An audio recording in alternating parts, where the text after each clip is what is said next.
Warning, this video may contain 18+ content. If you are not 18 or older, please leave this video. Homeless Bunny 29.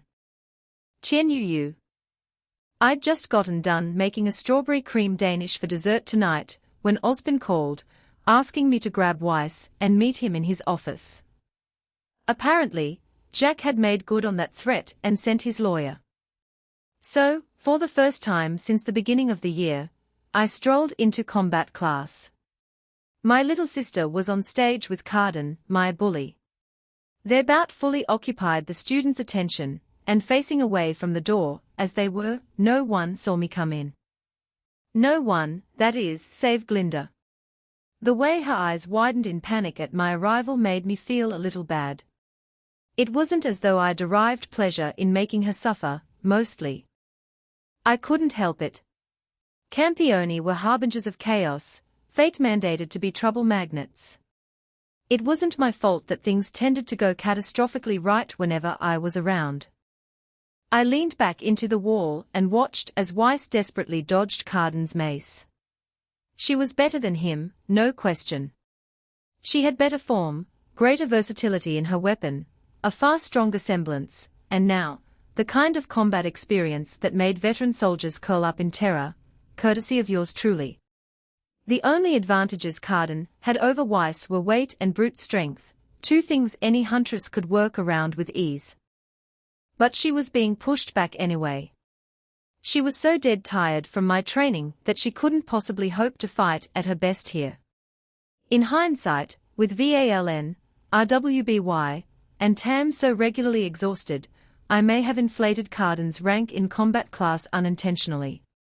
Last I heard, he was the strongest male student in our year, and trailing behind only Amber and Pyrrha in the overall rankings. The thought made me giggle like a schoolgirl. Then, as Carden held his mace aloft to end the fight, I saw my chance to intervene. Glinda, who'd been keeping a wary eye on me, looked panicked. She spoke 1,000 words with but one glance. "Please, no," she begged. "Yes." "Chien Yu, no." "Chien Yu, yes." "Why are you like this?" "I am perfection manifest." "If you mean perfect chaos, then sure. Go away." "Come on, Glyn Tilda, don't you trust me? You're a disaster. A fluffy, bunny-shaped calamity. Do you have any idea how much paperwork I've had to do because of you?" she raged. She had very expressive eyes. Or I had incredible hearing and heard her raging in the privacy of her suite before. One of the two. Alas, she'd once again be disappointed. I saw the moment she gave up. The light of indignant rage in her eyes dimmed, smothered by resigned acceptance. She stepped back as I launched myself forward, fast, but not so fast that I vanished from sight. Carden brought his mace down, but I was there. "No. Don't bully my baby sister," I shouted. My battle cry caught Carden off guard, making him hesitate for a fraction of a second. That was enough time for me to sail in from the doorway, swooping down into the sunken arena like the world's cutest cruise missile. Arms outstretched, I clotheslined him with all the flair of a pro luchador, dragging him to the ground with the momentum of my flight. "What the fuck, Zach?" We rolled until I landed on top of him, subtly trapping his arms with my knees. I then sat up, looked out at the students, and spread my arms out wide, like Maximus posing before Marcus Aurelius. "Well? Are you not entertained?" "Chien Yu," Weiss yelled. "Hi, little sister," I chirped, giving her a sunny smile. "Why are you here?" "This is a spar." "Oh, Osborne wants us in his office." "I came to get you." "What? Why? Why else?" "Your cuck daddy sent his lawyer to shut me up." "He did what?" The class was silent. Students leaned back from the explosive heiress, as we put on a show worthy of prime-time TV. If I heard a few liens changing hands, I chose not to comment. I am going to kill you, Carden growled. Ah! I yelped, seemingly just realizing that I was still seated on him. I brought my hands together, entwining my fingers in some pseudo-mystical pose. Hand seals, the young uns called it. My mana flared. The whooshing seal I used as my semblance spun into life behind me. Glinda's eyes widened in panic. Chian, she tried to say something, but her voice was lost in the gravity of the moment. Moon Bunny Combat Arts, I intoned solemnly. Then, I was up by the doors again, Weiss carried in my arms like a princess. Just kidding, Tilda, we need to go see Ounce now. Later, Glyn. I hurried out the door, chuckling like a loon. What, how? No, let me go, Qianyu, Weiss whined. Nah. This is humiliating. It might give your dad's lawyer an aneurysm if we walk in like this. That's another thing. What are we going to do? That depends. On what? Do you like being my little sister? Well, it's a yes or no question, Weiss. Yes, she muttered, face flushed red. Too cute. My little sister was too cute. And you agree that your father is a horrible influence, both on your family and society at large. Yes? You're starting to sound like Blake. Or Ilya. Good. Now, everyone knows Jack is a shit person. It just so happens that most people turn a blind eye because he has a monopoly on dust sales. What of it? Qianyu, are you planning on starting your own corporation? She asked, the discussion having made her forget about the way she was being cradled in my arms. PFT, me? Can you imagine me running anything? I asked seriously. I guess not. I mean, even back in the Lunar Palace, I left the day-to-day admin stuff to Chang'e. In an ideal world, the only executive decision I'd want to make is what's on the menu for any given meal. You really have a one-track mind, Qianyu. I'm an idiot, I agreed easily. You don't get to become a Campione by being a reasonable person. I still don't know what that means. Anyway, my point is that Jack has a lot of influence because he has a lot of money. Sure, it's more nuanced than that, but that's the gist of it, yeah. So, I've decided to take him down a few pegs by attacking his monopoly on dust. That's the source of his power, and without it, people won't feel the need to put up with his asinine behavior.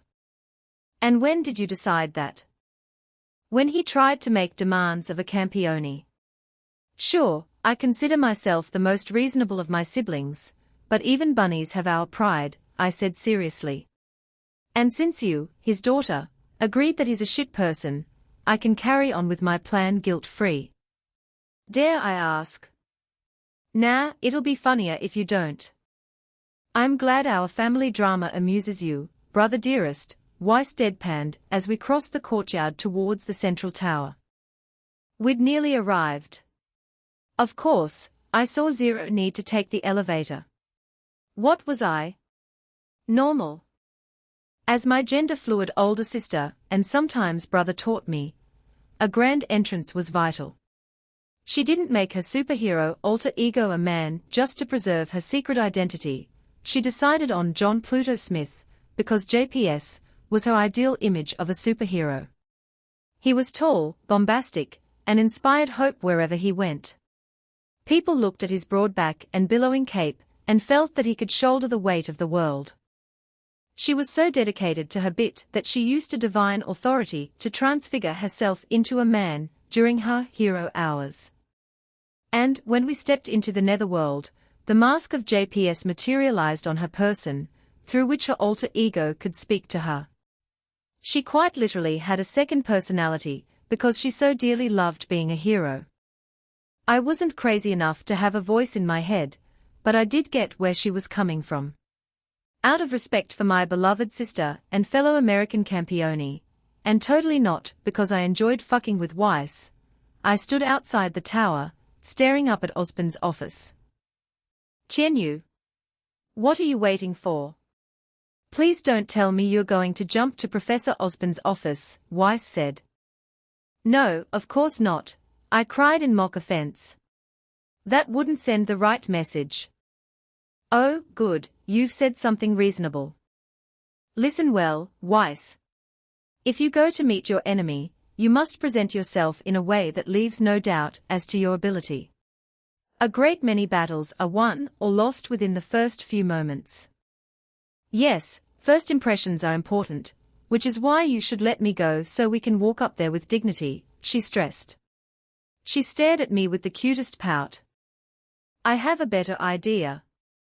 Qianyu, no. You haven't even heard my idea yet. Fine, what? We ride up there. In an elevator, she asked tentatively, afraid of the punchline. In a fuck massive sky snake. I replied exuberantly. How could I disappoint my dear sister? I reached out with the arm that cradled her neck and conjured a conch in my hand. Though it looked utterly mundane, no mage would mistake it for anything less than the divine artifact it was. It was the mark of priesthood, an object of both ceremonial and cultural significance. Specifically, it belonged to the only serpent deity I, sorta, got along with. I killed him when he descended, of course, but he reformed in the netherworld several decades later, and we managed to patch things up for the most part. I pressed it to my lips and blew. A shrill, pure note rang through the school. It was at once ear-rending yet pure, bringing with it a sense of quiet reverence. Even the birds stopped singing, as if to hear the anthem of their lord and master. My fingers danced deftly along the conch. The shrill, harsh note transitioned into something more soothing. It was the sound of a grand festival, the coming of divine providence and rain, which in many ancient civilizations was the greatest divine providence of all. When the last note echoed, I spoke. Heed my call, ye feathered serpent. Watcher of mankind, guardian of the priesthood, hear the song of the temple and come, sovereign of the west wind. Qianyu. What the hell did you do? Just wait, I just called a friend. No, that's not right. Servant. My bitch. Yes, I called my bitch. One of these days, you'll start talking sense. Then came the west wind. It was not the roar of a hurricane, or the sonic boom of fighter jets. Nor was there the pressure of divine presence that brought mortals to their knees. Queso always did prefer being a free spirit in a pantheon of homicidal psychopaths. It was probably why we got along, we both had to put up with unreasonable siblings. His presence came with the soothing wind, a breeze that calmed restless hearts and reminded all of better days. It had a way of silencing my sister's protests. A deep shadow covered us as he landed. He was a humongous, winged serpent, at least thrice as long as Beacon's central tower. His scales shone with the colors of the rainbow, though with a prominent lean towards the verdant shades. A crest of feathers ran down his spine in every color and shade, some that likely didn't exist elsewhere in the mortal plane. Then there were his eyes. They shone like rainbow opals, gorgeous beyond compare. Beyond a merely beautiful beast, his intelligence could not be denied, nor could his divinity. It settled around us like a shroud, the whispers of the wind singing his hymns. Queso, it's good to see you again, old friend, I said. Weiss, meet Quetzalcoatl, the god of the west wind, the sun, and a bunch of other things. He's my subordinate god. He also goes by Queso. Queso, meet Weiss, my adopted little sister. You started calling me that because you couldn't pronounce my name for the longest time, he hummed. It was a sibilant hiss, at once bestial and melodic. He leaned forward, almost touching Weiss' forehead with his snout.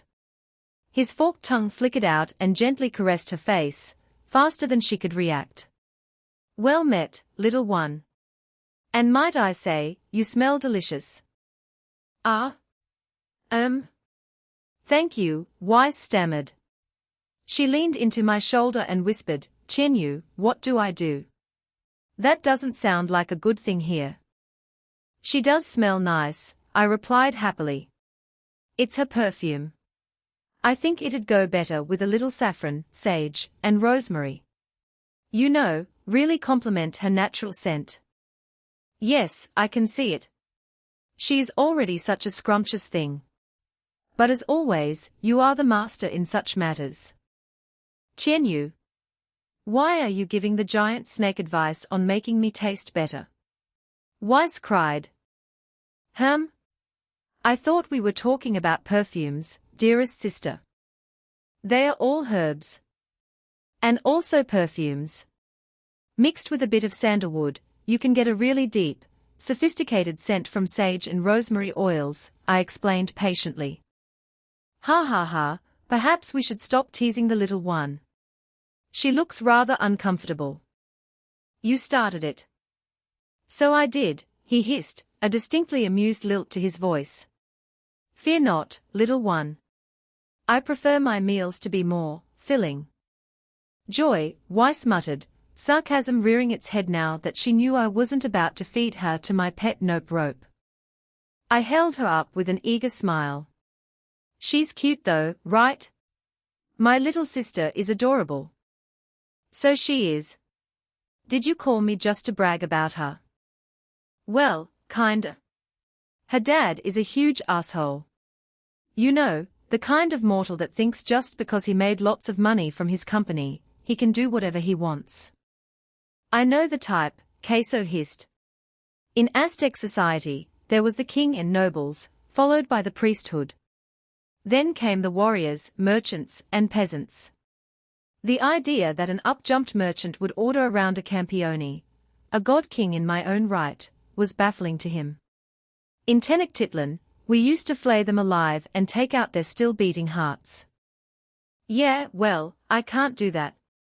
I mean, I could, but that's not how I roll, you know that. So I do. Anyway, he sent one of his cronies here to try to browbeat me into abandoning my little sister. Oh? Didn't you butcher that mortal organization that wanted to kidnap your apprentice chef once? Yep, Laura. The facility wanted to kidnap my chef to turn her into a weapon again, so I need to send a message. And as Annie says, sometimes presentation is the name of the game. I do make for an impressive sight, don't I? He preened. As you wish. I am your subordinate god after all. Hop on. Thanks, Queso. I have some snacks for you later.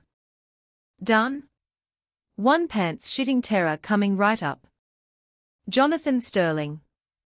You see, Headmaster Osborne, this nonsense has gone on long enough.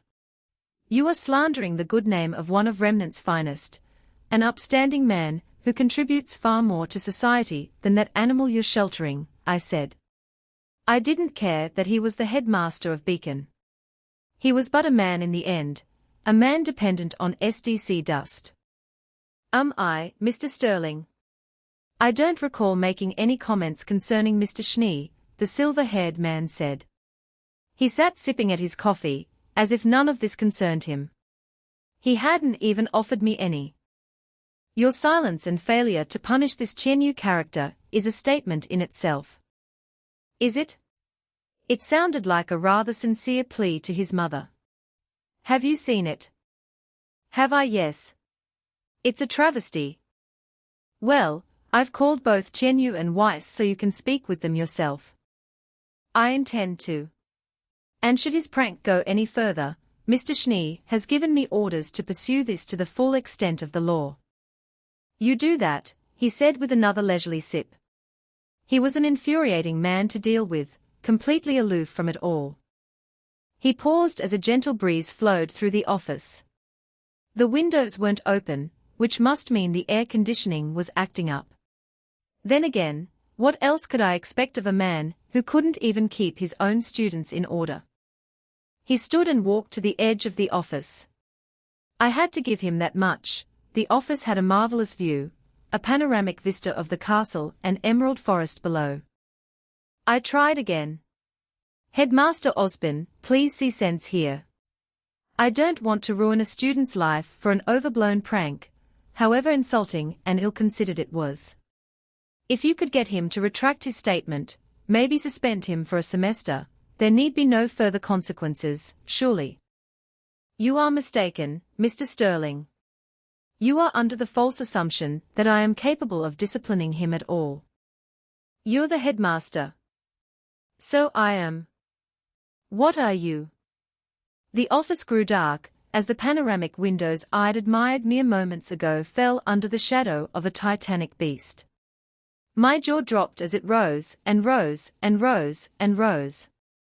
A snake, I belatedly realized. There was a snake. A flying snake that shone with every color of the rainbow. G.G. Grim, I stammered. That is no Grim, Mr. Sterling, Osborne said nonchalantly, still sipping his coffee. As you can see, that serpent lacks the black scales and mask of a creature of darkness. In fact, I would go as far as to say that judging by its prismatic scales and tranquil breeze, it is quite the opposite. What is that? I do not know. I've never met it before. If I had to guess, that would be Qianyu's summon. You are aware, aren't you? The Schnee family semblance has a rather distinctive ability. That's impossible, I said, but the words rang hollow in my ears. The feathered serpent turned and spiraled in a display of acrobatics that demanded to be admired. It was the most beautiful sight I'd ever seen, pure artistry of dance that seemed transcendent in its splendor. Then, as it drew near, I saw two figures on its head. One was the rabbit faunus that had caused so much trouble. He was even more beautiful in person, as though the gods crafted a perfect human, then slapped on rabbit ears just to spite us mortals. He sat languidly on the serpent's head, like a majestic king on his throne. In his arms, carried like a princess, was the Schnee family heiress. The serpent approached, but the glass did not break. Instead, Qianyu did something that made the glass ripple, phasing both students into the office. He set Weiss on her feet and leveled me with a piercing stare that made me lose my breath. He had eyes like dazzling rubies. But rather than marvel at their beauty, I felt paralyzed, like the proverbial rabbit before a cobra. He said nothing, and already, I felt like prey. Well, Mr. Sterling, the bastard coffee addict said, still utterly unfazed by it all. You are free to give Qianyu a stern talking to. I'm sure you can get through to him. Homeless Bunny 30. Qianyu Yu. Queso really knew how to make an impression. He didn't threaten anyone. There was no city-leveling storm, no torrent of venom, or engulfing sunfire. Then again, he was a literal mile-long serpent. He didn't need to put in much effort to appear imposing. He wrapped himself around the tower and pressed his head against the glass, leaving one opal eye to stare hungrily at who I presumed was the lawyer. Poor bastard looked like he was about to shit himself. Then again, he worked for Jacques Schnee. I had no intention of hurting him, but a little something to remind him where he stood on the food chain seemed perfectly appropriate. You asked for us, ounce.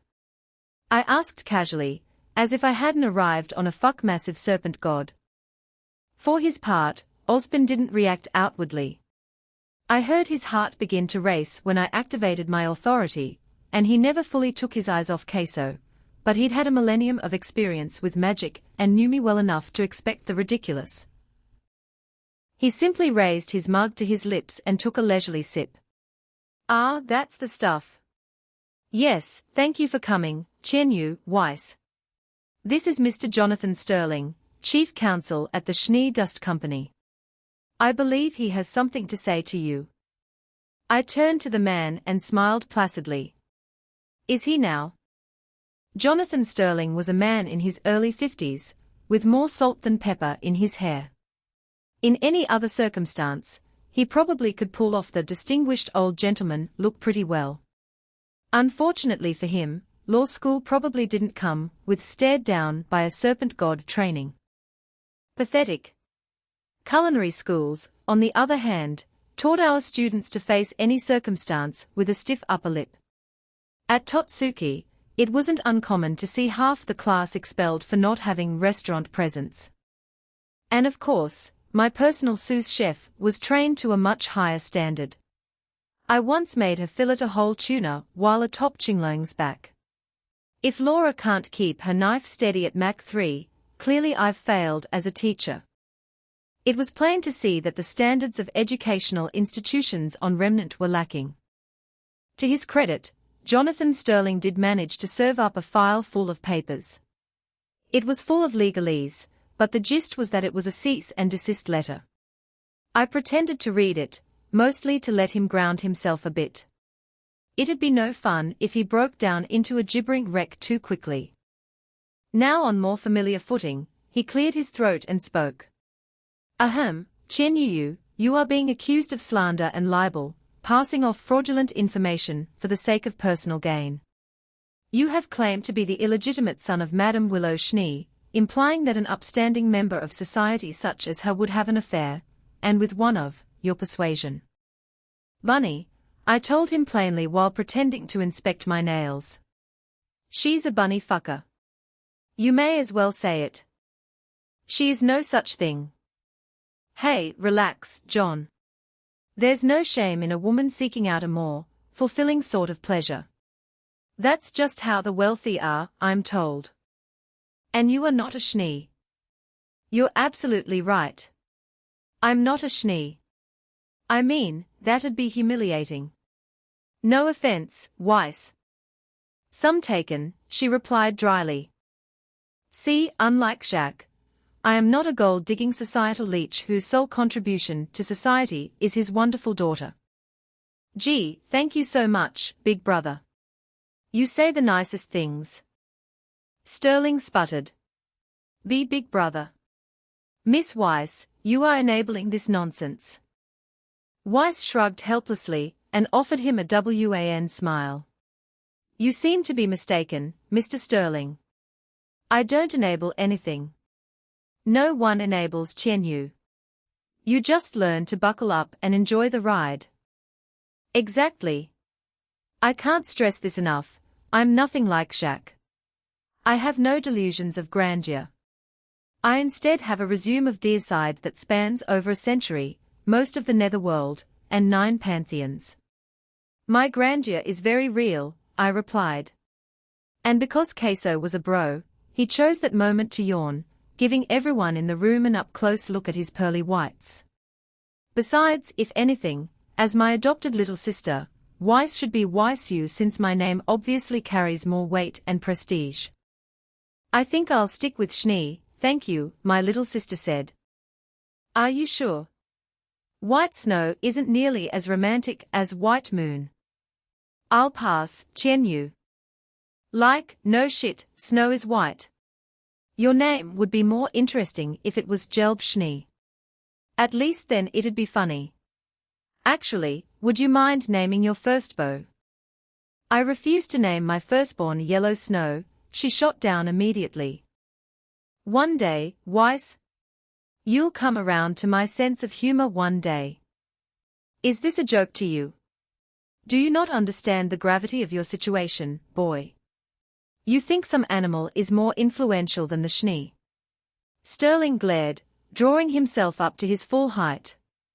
To be fair, he was a well-built man, who'd likely been a reasonably talented athlete in his prime.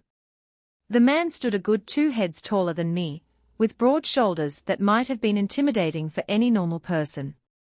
Of course. It's natural. The name of Chen Yu resounds throughout the netherworld. Entire mage associations would slaughter themselves to the last man for the mere chance to claim fraternity with me. But Weiss is cute, so I gave it to her for free, I said, sniffing imperiously. I flipped my hair, and my ears swayed in tandem. Am I not a magnanimous bunny? Truly, it is the duty of the jade rabbit to exemplify the virtue of charity. You?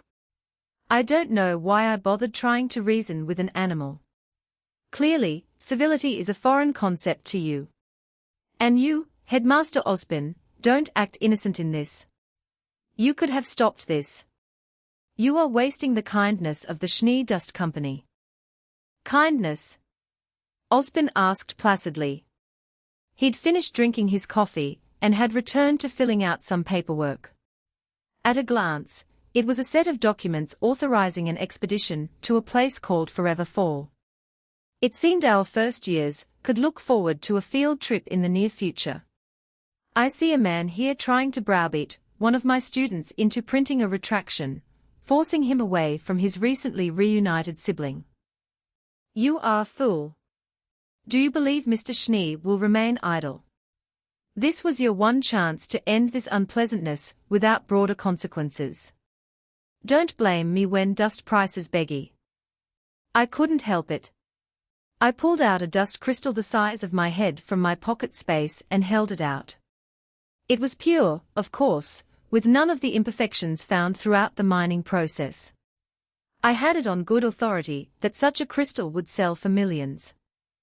You mean this dust? What? Where did that come from? The family semblance can evolve with the right bloodline.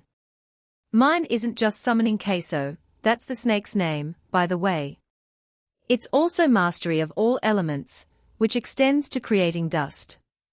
I happily made the golden, whooshing circle, and converted a nearby clay flower pot into one made entirely of violet dust, tasteful, yet luxurious.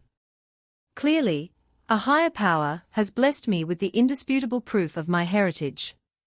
I think it's safe to say that you're on the wrong side of history, Mr. Sterling. That's impossible. It's not. You may have heard that Beacon has recently uncovered a great deal of dust by our cliffside. That was a lie. The source stands before you, with zero restraint, Osborne said dryly. He sounded scolding, but I could see the minute twitch of his lips. He was enjoying this as much as I was. You would not have seen it flying in from the city, but I assure you, Vale will not have problems with our dust supply for many generations to come. You're mad, all of you. You can't just create dust. We could not in the past. Circumstances change, Mr. Sterling. Qianyu's semblance seems to be extraordinarily versatile. He also has enough aura to transmute much of the cliffside to dust without tiring. I would, of course, be happy to supply Vale with dust for the foreseeable future.